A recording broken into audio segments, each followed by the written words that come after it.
Grace, in the Turkish restaurant that we went to a while ago, there was a big map on the ceiling, and so I took some pictures of it, and I wondered if it brought back any memories. Definitely, just memories of traveling over Europe and through Romania, through Bulgaria. I've been in several other places during my flights to and from America to Bulgaria, America to Romania. I've been through England and Ireland, Amsterdam. I can't even remember all of them now. I think we counted up about seven different places we had flown through at one time. But it does bring back really good memories. I mean, you've seen the world in ways, up close, intensely. And it must be that when you're with friends that they notice that you're from a whole different experience in life. People actually say that a lot. Even just in small things, the way I dress, the way I say things, I get made fun of a lot by certain people. But I'll still say things the way you would say them in Romanian, such as, turn, they don't actually say turn the light on. They'll say open the light and close the light. Oh.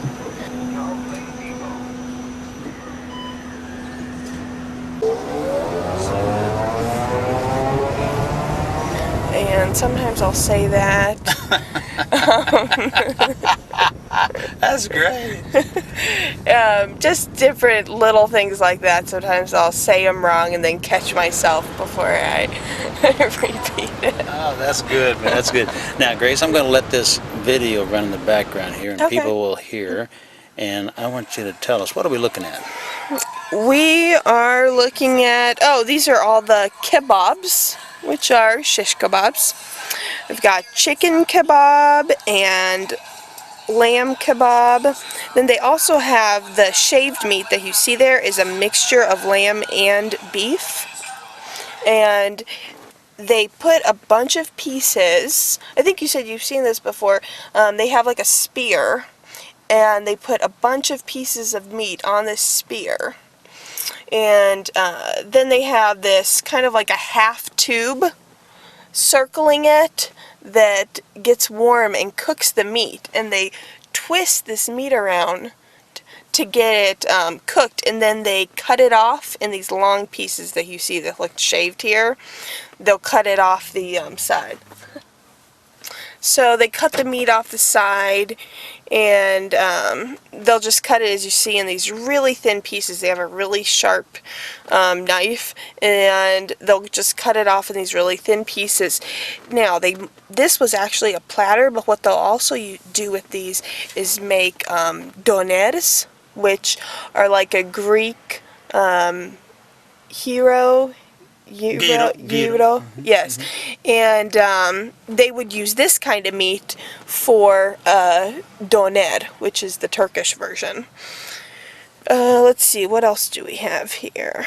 Oh, we have the köfte, which is the beef, some type of hamburger, and they put lots of different spices in it. So it's a sausage? Yes, it's a sausage, and this is the most popular meat, I would say, that Turks eat, because it's very cheap, it's very easy to make. They could, especially on farms, any kind of animal they have, they can just grind up the meat and make köfte. So what kind of animals would they use? Well, they'd use pig, cow, lamb.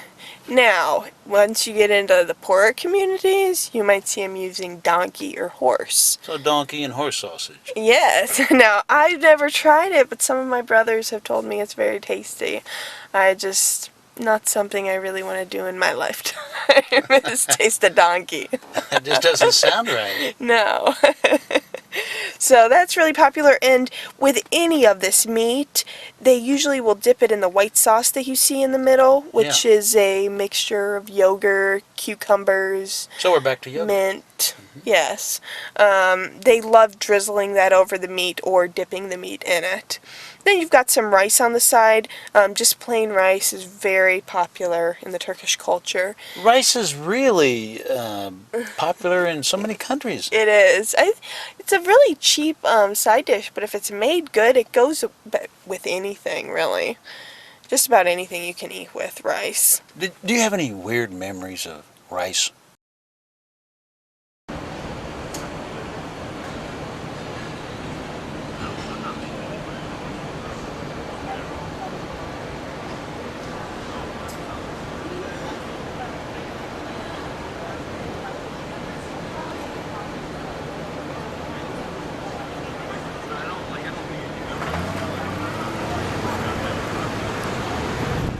Rice?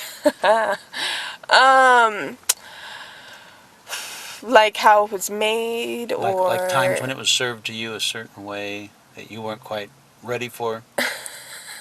I remember one time it wasn't so much the rice, but what they put on the rice. We had been in Romania maybe a year, and we went over to someone's house, and they served us this rice, a bed of rice, and on it was this hard, cold chicken in like a clear lard gelatin. Yes. Oh. And it was all cold. Nothing was hot. It was all freezing cold. Wow. Yes. And needless to say, I cannot eat cold chicken to this day. All I can see is that like coating of like lard gelatin that was all over it. Now tell us about this tea, and this is very odd. This was very hot. Yes. So can what do you do? How do you deal with this? With the tea, well, yeah. I mean, I tried to grab it and it burned, and I was wondering who in their right mind would put tea in a little glass like this, and you have to hold it with your hand, and it's too hot. Well, you don't have to hold it with your hand. You could, what I like to do is just pick up the saucer and use my fingers just a little bit to steady the cup, but I'll pretty much use the saucer to hold it. Also, of course, you could use a napkin or something if you wanted to, but you aren't going to see Turks using a napkin to drink their tea. Okay, so they're going to hold that. Yeah, they're not going to do it like we would do. They're going to hold that little saucer Yes. and just balance that glass a little bit and drink sip it. the tea out. By the way, it was really good. It was, and the little cubes of sugar that they gave with you. Yeah, they're two brown sugar cubes. Yes, they love using the little sugar cubes. That's what they like using with their tea. It's very authentic for the Turks. You won't usually see the little packets of sugar like you do here. You'll see sugar cubes. Did you have good times around tea? Oh, definitely. Turks especially really enjoy just sitting around and drinking tea and talking. It's a really good time of just telling jokes, telling funny stories. And with the tea, now they always like to drink it in the clear cups, although these cups were actually a little large. These are just glasses. Don't call them cups. These are glasses. Well, they're little glasses, but no, the cups get even smaller. I've seen them maybe half that size and the glass much thinner. And if you go to Turkey during the morning, you'll see Turkish men running around the sidewalks with these big platters of a bunch of little tiny cups, glass cups of tea.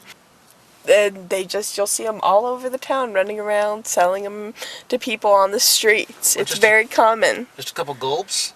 Yeah, just a couple gulps, and then they put it back on their platter and walk away. Wow.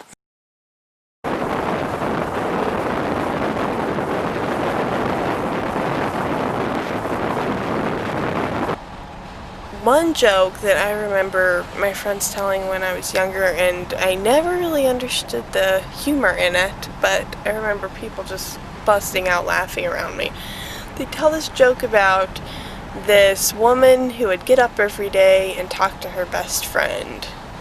And every morning she would get up and talk to her best friend and tell her all of her problems and tell her everything that she enjoyed and everything she saw that day. And one morning she got up and her best friend was gone and she couldn't find her. And then they'll look around and look at everybody to kind of, you know, getting you ready for like the funny point of the story, of the joke. We call that the punchline. Yes, the punchline. That's the word. I never remember that. And then they'll say, and the reason her friend was gone was her friend was her reflection in the mirror. Ha ha ha. And I remember just listening to that over and over again and thinking, what is so funny about that joke? I do not understand it. Like, there's nothing funny. It's actually kind of sad. You know? But I remember people just cracking up all around me. And yet that's what makes all this more interesting, isn't it? Yes, it is funny how in different cultures humor is totally different. I remember one person saying that you don't really know a language until you can understand their jokes, which really is very true. That is great. But that also means you have to understand how they think. Yes, exactly.